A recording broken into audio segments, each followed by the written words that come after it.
Hello, welcome to the Craig Dallas Rise Show. Today I have two special guests from the Keene Peace Vigil. You ever been to a Peace Vigil in your life?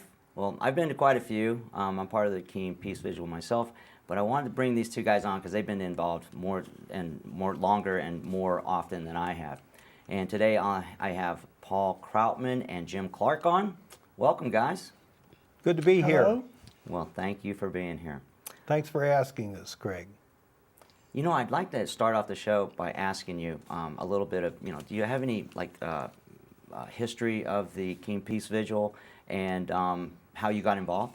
Well, I'm an older version of. I've been around longer than Jim has. I started, quite frankly, when I came back from Iraq, or shortly thereafter. I was in Iraq in 2004, 2005 as an Army reservist, and I started doing the Keene Peace Vigil shortly after that, after I retired from the military. So probably 2006 or so. Right, and so it was already going when you got to Keene. And I think it started just about the time that shortly after 9/11. Which was okay. what, 2001? Right. Yeah, I think. It started relatively shortly after that time. And historically, what impresses me is that there are people who have been there essentially every weekend, every Saturday at 11 o'clock on the square, and they're standing there with their signs. And that's all year round, in the middle of winter or whatever. And to be that dedicated to something, that impressed me a lot. Right. How did you get involved, Jim? Basically, my wife and I were trying to get involved in something, just kind of looking around.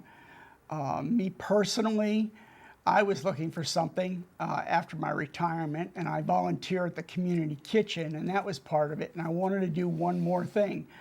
And so I looked around at what was happening, and I saw this Peace Vigil, and it touched me. It's something that I've wanted to do, that I've always wanted to do. In 1968, 69, that's just when I was starting college. So all of this has a great history for me from Vietnam on.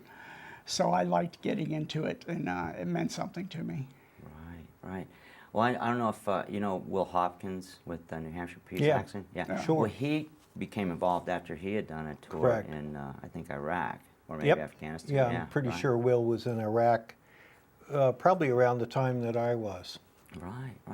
Well, hey, let's take a look at a clip that I have, and it's got some Peace Vigil footage as well as some passerby comments. Okay. Yeah, all right. Let's take a look at that.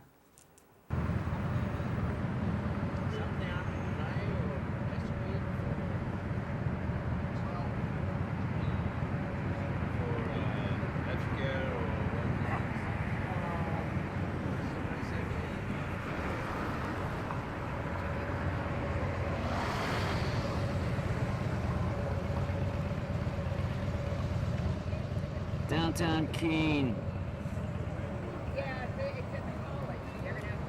March 31st. Yeah, April 4th? Yes. The Peace Vigil. This Peace Vigil happens every Saturday, 11 a.m. to noon.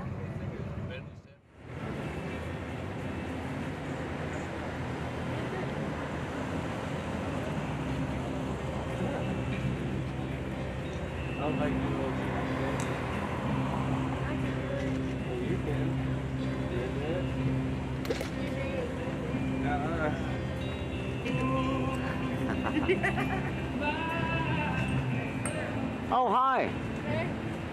Hey, do you know what's going on over there across the street? I just see a lot of people spreading love.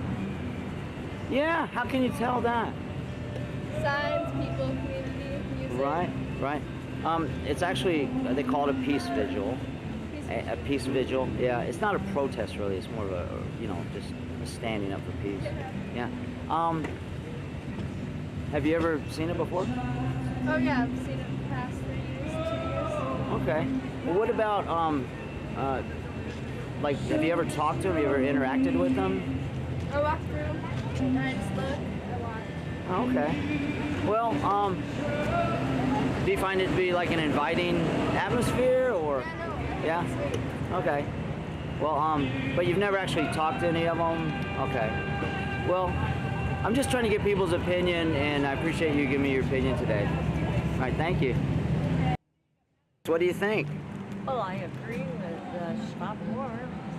Right, right. Pro-peace. Yeah, absolutely. Anti-war. Have you ever been involved in something like, you know, a peace vigil? That's what that is, a peace vigil. You went to Washington with my sister in 1968. You was it 68, 69? What was the March on Washington, right? To Wow. protest the Vietnam War. That's 50 years ago. Yeah, 50 years ago. Wow. Well, do you ever see anything like this anywhere else that you go?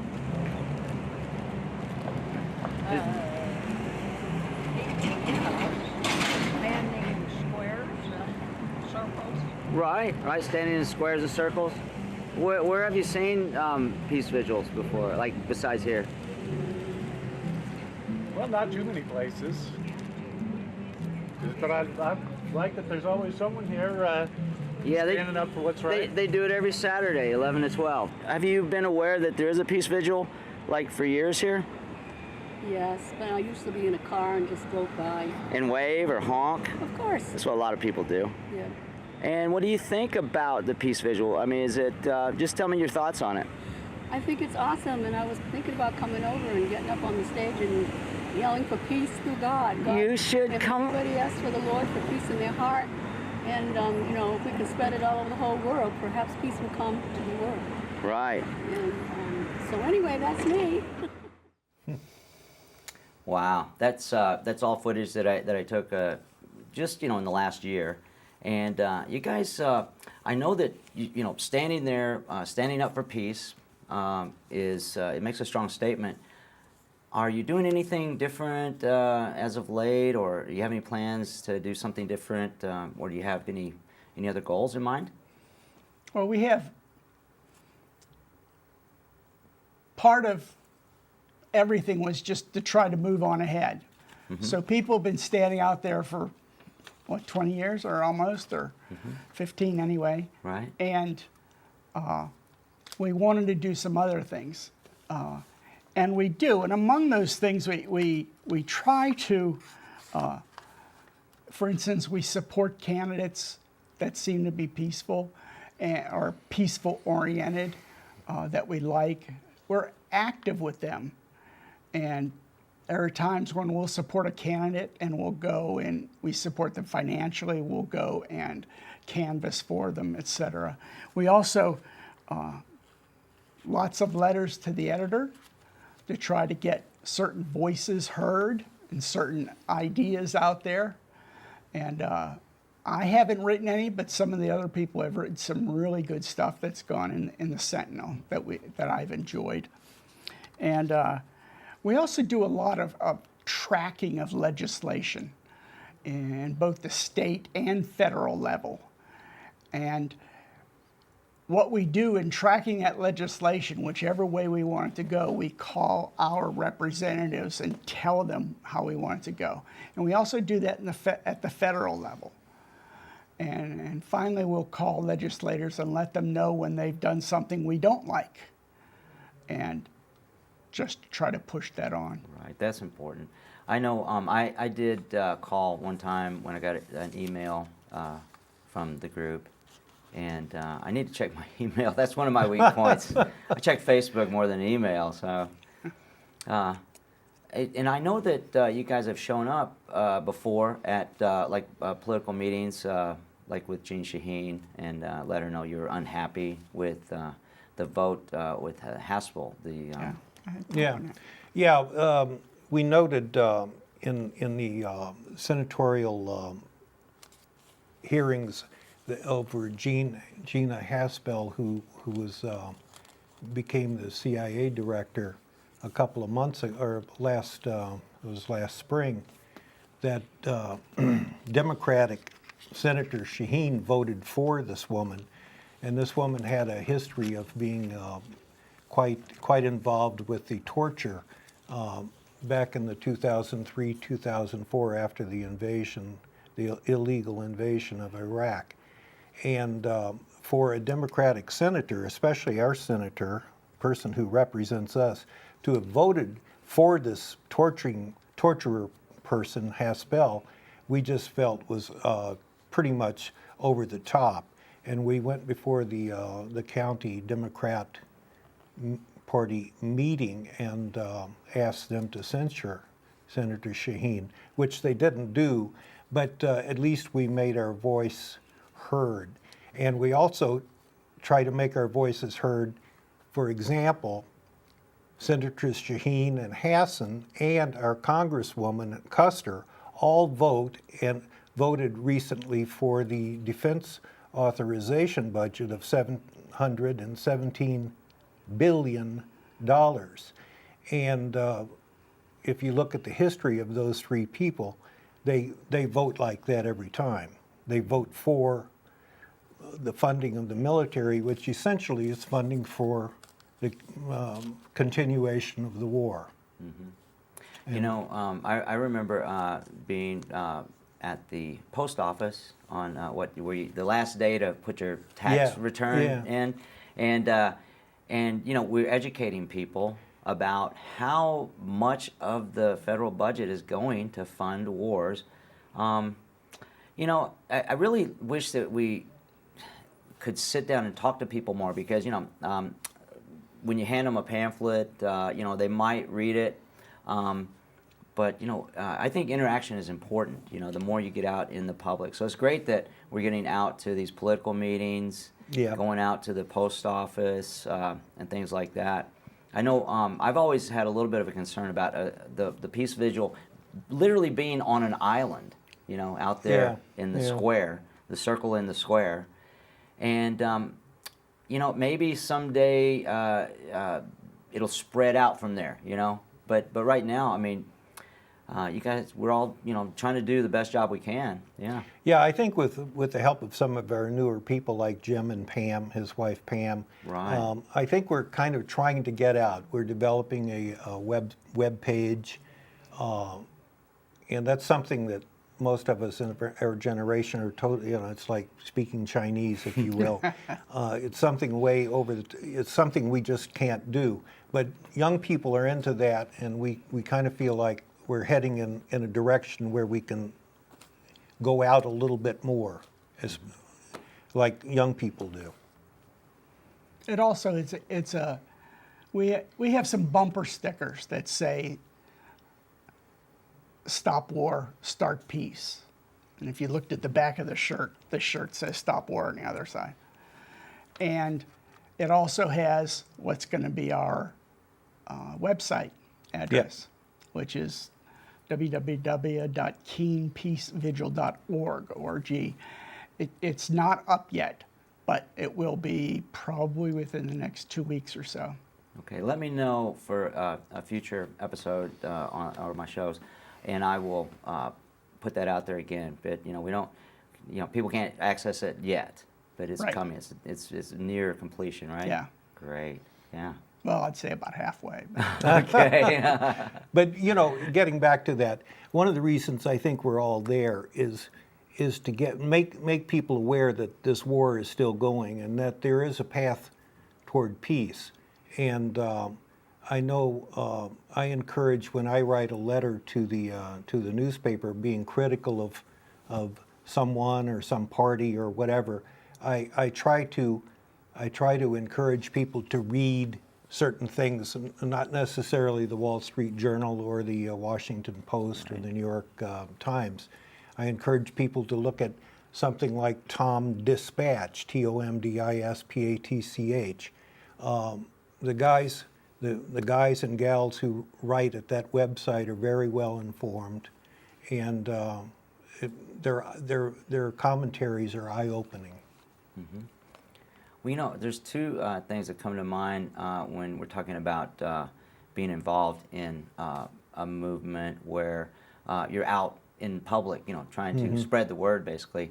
And one of them is that even though I had Will Hopkins on the show of New Hampshire Peace Action, they're not really doing a lot in this area. It seems like the Keene Peace Vigil is carrying the flag, basically, the peace flag, you know, in this area.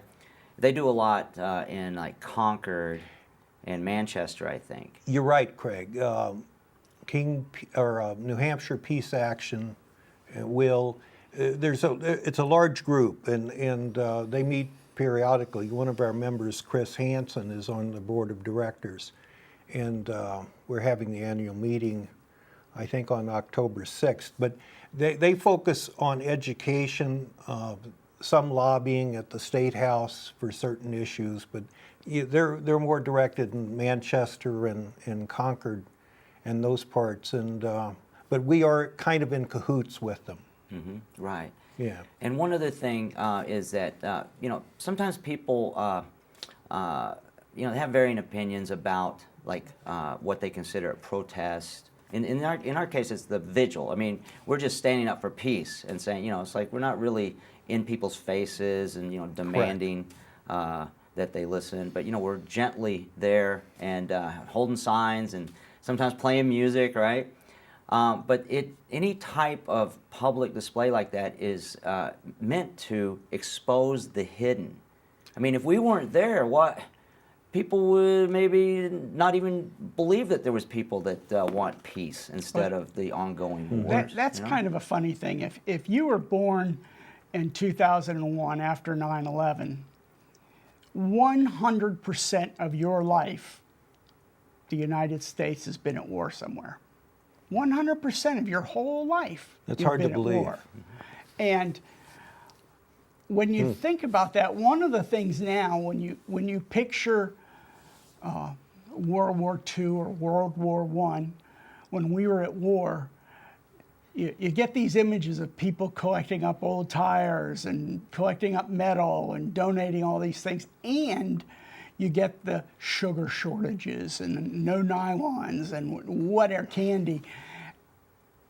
Everybody in the United States felt the presence of those wars. When we come along towards Vietnam, this is when television was really starting to come in its own, and all of a sudden people were seeing these images of Vietnam in their living room at night. And I think that that's at least part of the reason that the protests against Vietnam were so successful. When you look at what we have now, do you feel anything for war? There's no sugar shortage. I don't have to get coupons for gas, etc. And so nobody really feels it. One of our members, Jeff Scott, he has one of his posters, he says, "Bring back the draft." And then underneath it says, "For all." And what he means is, I want the sons and daughters of congressmen and daughters of the normal people going out to war. And everybody still has to face the draft. And that becomes scary and much more personal. I think if that were the case, peace would be much easier. I agree wholeheartly. I think for the average person in the United States, since we don't really feel the real effects of war, and it's, you know, there are actually people from other countries running from the bombs we're throwing at them, you know, trying to get in here because they know it's safe here. Yeah. In a certain sense. Yeah. Every time, it's ironic. Every time I see or hear something that's going bad still in Iraq, of course Afghanistan, but Syria and all those places in Africa, I raised my hand and I said, well, we caused all of that. We got all of that started, and it's continuing. Yeah. Chickens are coming home to roost, so to speak. Hey, by the way, we are running out of time, so I want to give you guys a chance to, you know, if you have any, you know, last words, anything you want to get in there before the show runs out. No, not really. We always encourage, with our letters or any of our public, like last night we were over at the Democrat meeting, the county Democrat. We encourage people to come and talk with us. We're certainly not going to threaten anybody because we believe in peace. Right. Yeah, that's exactly right. And we think that in order to have peace, that basically you have to go at everything with that kind of peaceful and truthful attitude. One of the things is when we're standing on that circle, a lot of people drive by and they blow their horns and they wave, and every now and then we get somebody who's not quite so friendly. And one of the things we wouldn't mind at all is if those not so friendly people who really have maybe solid issues that they think are right, come on over and discuss it. We will discuss it. We're not going to fight with you.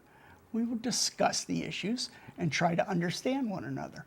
And I think that that's what will lead to peace. Absolutely. I have to say that I've just recently seen a couple of videos, one with the Dalai Lama, who was advocating for more discussion amongst people of the world, because he believes that if we talk about things instead of shooting at each other, you know, we have a chance at peace. Well, I think Yeah.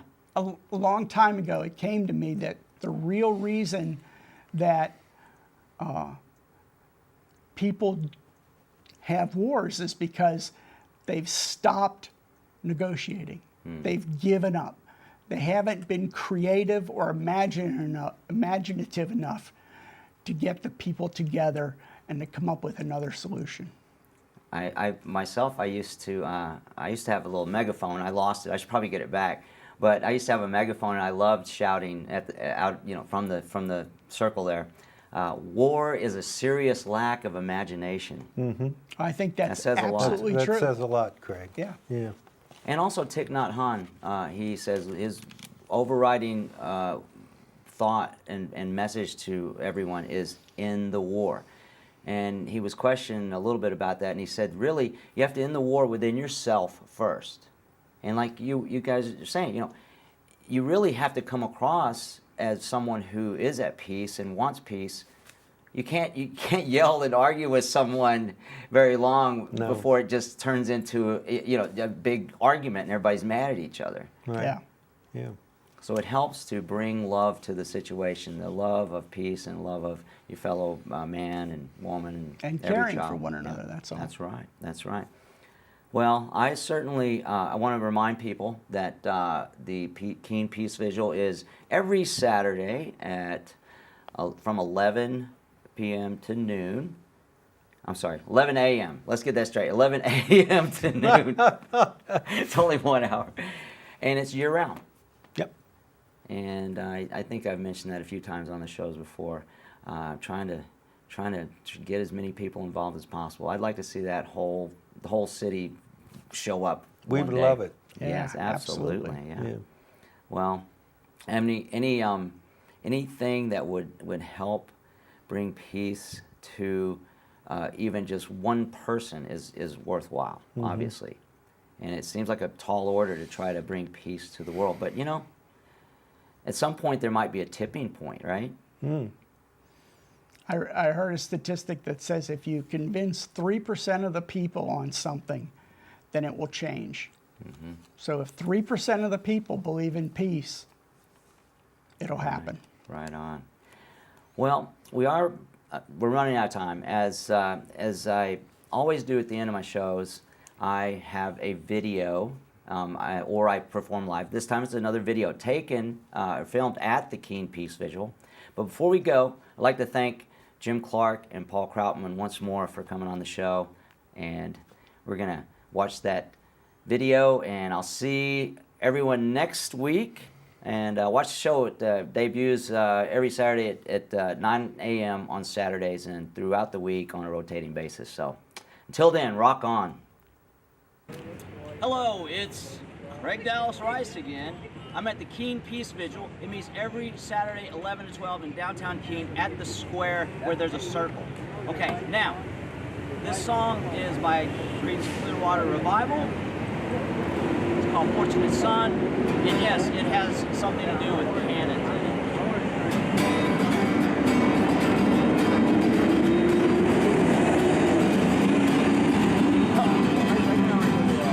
Some folks are born made to wave a flag. Oh, they love that red, white, and blue, don't you know? And when the band plays Hail to the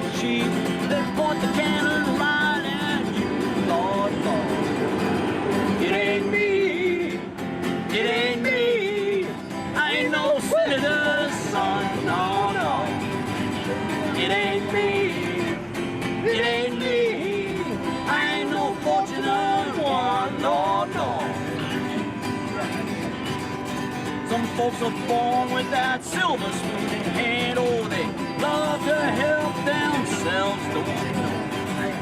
And when the tax man, he comes to the door, the house looks like a rummage sale, Lord, Lord. It ain't me, it ain't me. I ain't no millionaire, son, no, no. It ain't me, it ain't me.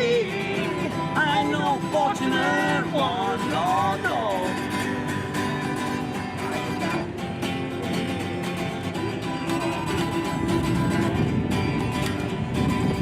Some folks are born with them star-spangled eyes. Oh, they'll send you off to war, don't you know? And when you ask them, how much should I give? The answer's always more, more, more. Come on. It ain't me. It ain't me. I ain't no military son, no, no. It ain't me. It ain't me. I ain't no fortunate one, no time. It ain't me. It ain't me. I ain't no fortunate one, no, no. No. Stop war, start peace.